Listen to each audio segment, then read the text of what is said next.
جنۍ او د هلک نکاح وشوله نو راځئ تاسو ټول مخکې ګورو دغه جنۍ مسلمانه شوې ده او که نه ده مسلمانه شوې او راځئ دې عدالت کې نکاح وشوله او دا ویډیو تاسو وګورئ. راځئ دونکو دا وخت تاسو ته د اپر دیر د دیر عدالت نه برای راست مناظر ښایو. څنګه چې تاسو د تیر څو ورځو نه په میډیا سوشل میډیا باندې مسلسل یو خبر ګورئ چې د انډیا نه د یو جنۍ چې کوم ده هغه د بره دیر نصر الله نومي یو هلک سره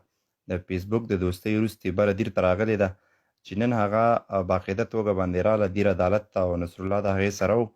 او هغې اسلام هم قبول کو هغې نوی نوم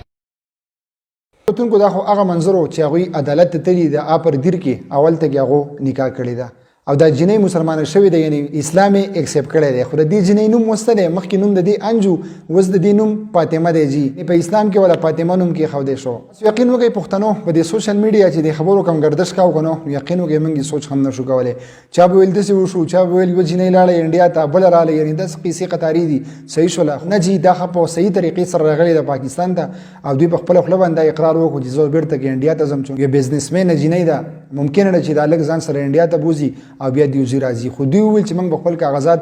برابرو یعنی زمونږ چې کوم کاغذات دي کوم چې زمونږ ډاکومنټس دي هغه به موږ ټیکو چې موږ بیا تللی راتلی شو ښه په اسانه باندې انډیا ته. په دې کې زمونږ د مسلمانانو دپاره ټول نه غټه خبره دا ده چې دا جنۍ مسلمانه شوه او یعنې اسلام ته راله دا زمونږ دپاره ډېره ښه خبره ده. په دې کې ډېر زیات ثواب دی جي چې یو سایډ ته ته نکاح وکړې او بل سایډ ته تو غیر دینه جنۍ مسلمانه کې په دې کې ډېر زیات ثواب دی. الله پاک دې د دوی دا رشته اوس ښه په خیر خیریت سره سر ته ورسوي. او د دې نه مخکې چې کومه واقعه راغلې وه یعنې کومه سیما جنۍ چې انډیا ته تللې وه په هغې خو قسمه قسم تهمتونه ولګېده اوس مکمل د هغې د حقیقت پته نشته چونکې هلته کې د انډیا چې کوم عیسی د هغه د هغه سره تقریبا د ورځې 2-3 غنټې د هغو سره ټایم هلي او 2-3 غنټې د هغو نه تپوسونه کوي. نو د انډیا میډیا دا وایي چې ممکنه ده دا جنۍ بیرته واپس پاکستان ته لاړه شي که جنۍ لاړه نه شي نو بچي چې کوم دي دا پاکستان ته لیږي پاکستان ته به ټرانسفر کېږي ولې چې بچي په پلار پسې ځي. خو د سیما د خولې دا خبره دی سیما دا وایي چې زه هېڅ چېرته هم پاکستان ته نه ځم یعنې که ما دلته مړه کوئ ما دلته کې مړه کوي خو زه پاکستان ته هېڅ چېرته نه ځم ولې چې د هلک سره زما مینه د پیار محبت به هر حال هغه خو ورپسې خپل خوږ دین اسلام هم پرېښه هغه دین ته واوښتو.